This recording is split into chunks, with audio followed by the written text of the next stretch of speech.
Live explosions from World War II buried under Pompeii, pools of toxic mercury in an ancient tunnel, ancient Maya sites where the soil itself can poison you, and underwater wrecks loaded with explosives. These are dangerous objects found during archaeological excavations. When you think about Pompeii, you probably picture the same thing I do, people suffocating in waves of volcanic ash. What you probably don't imagine is live explosives waiting to go off, but that's exactly what workers found back in the 80s during renovation work at the site. Buried beneath ancient layers of ash and volcanic soil, they discovered World War II era aerial bombs, and at least one of them was still at risk of going off. During 1943, Allied forces carried out bombing raids across Italy. Bombs fell on Pompeii, some exploded, some didn't, and those duds got buried over time until workers doing routine excavation came across them decades later. Everything had to stop immediately. The Italian superintendents brought in bomb disposal experts who worked alongside archaeologists to handle the situation, but experts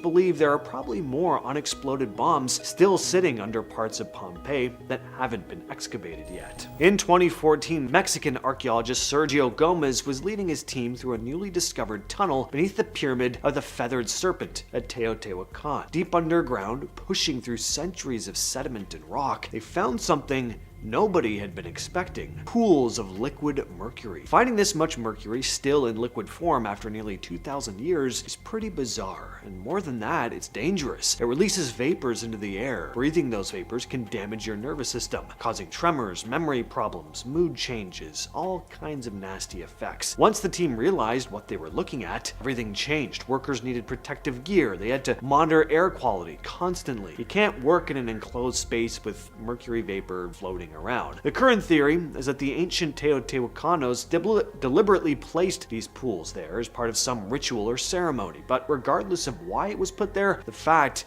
is this was a genuine chemical hazard. And it's also the soil that's a problem sometimes. When archaeologists started digging at Maya sites like Tikal, they expected temples, pottery, carved monuments, at least that's what they were hoping for. What they didn't expect was a poisoning hazard sitting in the ground for over 1,000 years. Dr. Duncan Cook led a research team that analyzed soil samples from several Maya sites and found some pretty alarming results. Mercury levels in some spots measured way above the normal level. The team traced it back to ritual deposits, sealed vessels containing elemental mercury, and objects painted with cinnabar, a mercury-based compound. The ancient Maya used these materials in ceremonies and burials. The problem is that over centuries, mercury compounds leach into the soil. When archaeologists dig, they disturb that contaminated earth. Mercury can release vapors that workers inhale, or particles get on their hands and are accidentally ingested later. Mercury is a neurotoxin that attacks your nervous system, causing tremors, memory loss, cognitive difficulties, and mood changes. Because of these discoveries, archaeologists working at Maya sites have completely revised their safety protocols. And the countryside around Flanders in Belgium looks pretty picturesque, with its green fields, farmland, and quiet villages, but underneath all that, there are some seriously dangerous leftovers from World War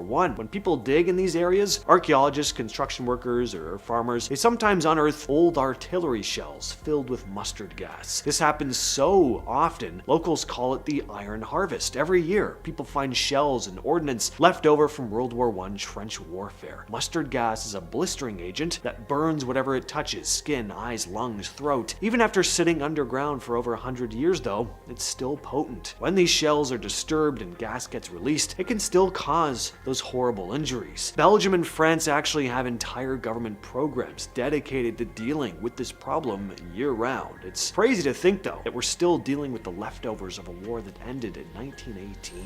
In early 2023, archaeologist Steve Brand was working at Gettysburg National Military Park when a metal detector picked up a signal. When they dug down, they found a Civil War artillery shell from the Battle of Gettysburg in July of 1863, and it was still live. After more than 150 years in the ground, the shell still contained its original explosive charge and was perfectly capable of detonating. Brand and his crew stopped everything immediately and called the U.S. Army's 55th Explosive Ordnance Disposal Company from Virginia. The team removed the shell and detonated it in a controlled environment. The park said that live shells are still found at Gettysburg occasionally, maybe a handful since the 80s, but each one gets treated as a serious hazard. That shell sat in the ground through the entire rest of the Civil War, both World Wars, Korea, Vietnam, the Cold War, and all of modern American history. And it was still dangerous enough that Army bomb disposal experts had to blow it up. That's pretty nuts. During an excavation in Sandpoint, Idaho, archaeologists James Bard and Robert Weaver led a team that uncovered tens of thousands of artifacts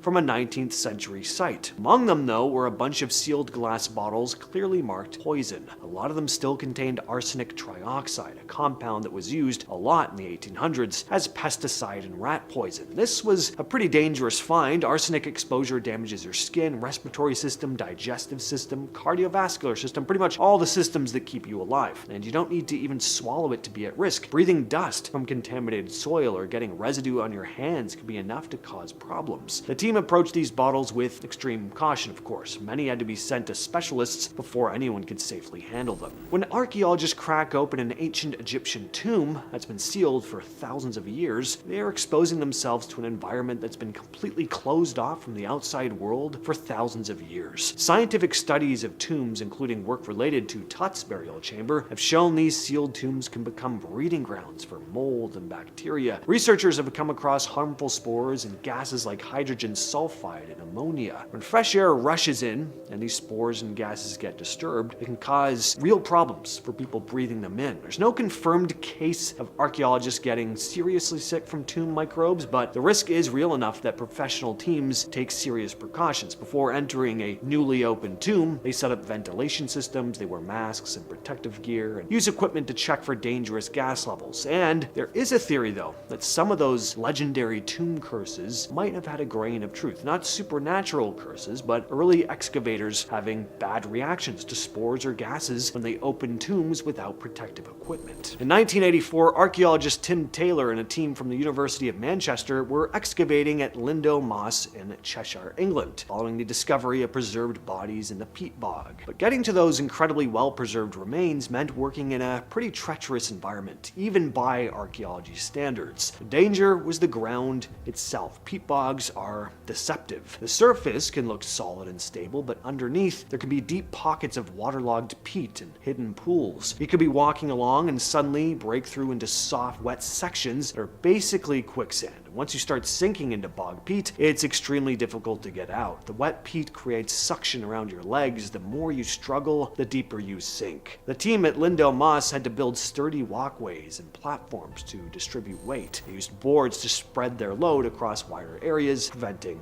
breakthroughs. When you're dealing with wrecks from World War II, you're dealing with something dangerous. Live munitions that have been sitting on the ocean floor for decades. Warships, cargo vessels, freighters, many World War II era ships went down fully loaded with ammunition and explosives. Despite spending 70 plus years underwater, all the corrosion, these explosives don't really become safe. In fact, corrosion can sometimes, so underwater archaeologists team up with bomb experts whenever they explore these wrecks. Before anyone even hits the water, they scan the site with sonar and remote-controlled vehicles to spot any hidden explosives. They find shells, bombs, or mines. The explosives team either carefully takes them out or blows them up safely so the archaeologists can keep working. When archaeologists excavate historic burial grounds in England, especially 18th century churchyards and cathedral burial sites, they'll sometimes encounter something that can cause serious health problems: lead contamination. Lead-lined coffins were popular with the wealthy during this period because lead slows decomposition, but over 200 or 300 years, that lead can leach into the soil, creating higher lead levels in the earth around burial sites. And lead exposure, even relatively small amounts over time, is seriously bad for you. It affects your nervous system, cardiovascular system, your kidneys. For archaeologists working in these graveyards, this means wearing gloves and dust masks or respirators to avoid breathing in or ingesting lead-contaminated particles. The danger in this case is pretty insidious. Unlike a bomb or, a poison bottle that's clearly marked, lead contamination is invisible. You can't see it, smell it, or taste it even. You could be breathing in contaminated dust for weeks before you finally realize that there's a problem. Well, with all that said, I've been your host, James. I will catch you, yes, you specifically, next time.